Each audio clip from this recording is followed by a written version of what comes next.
المصري تسوى عنده كتير.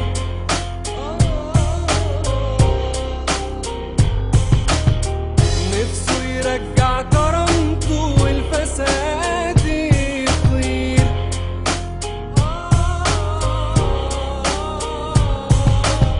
شهر يناير يوم 25 أعظم تاريخ ثورة مصرية على مر السنين. شباب رفع راس مصر لفوق، مش لابس فوق، عاوز حقوقه الشرعية وطلبها بكل ذوق. خد لك لفة ولفت واتفرج في ميدان التحرير، هتلقى وشك ابتسم قلبك قرب يطير. شباب فهم معنى الوحدة اتحد عمل تغيير. انت المصري النهاردة بعد الثورة اكبر بكتير.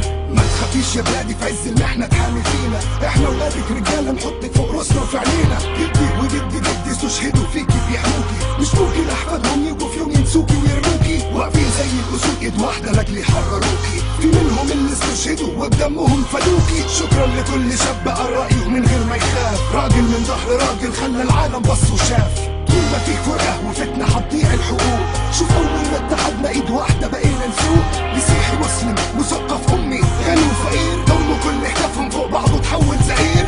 حتى لو ما حققناش كل المطالب برضه كسبنا، كفاية ان العالم كله عرف مين احنا. ما هي الرجولة والاخلاق ما تبانش الا في المحنة، كل البيوت بقت بيت واحد والله فرحنا. كرامة المصري تسوى عنده كتير. مش عاوز ذل وظلم واهانة، عاوز تقدير. بلده عنده زي عرضه يخاف عليها يغير.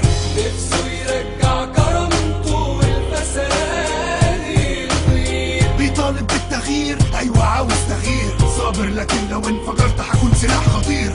كرامة المصري تسوى عنده كتير. مش عاوز ذل وظلم واهانة، عاوز تقدير. بلده عنده زي عرضه يخاف عليها يغير. نفسه يرجع كرامته والفساد يطير. بيطالب بالتغيير، ايوه عاوز تغيير. صابر لكن لو انفجرت هكون سلاح خطير. لو نزلت ميدان التحرير هتلقى دولة صغيرة جوه الدولة.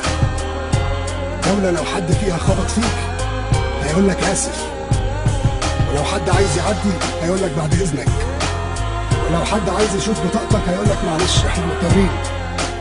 تسمع كتير فيها كلمة حاسب عشان البنات تعدي، مفيش فيها معاكسة أو تحرش. لما المسيحي بيصلي المسلم بيحمي ظهره، ولما المسلم بيصلي المسيحي بيحمي ظهره. هي دي مصر اللي احنا عايزينها.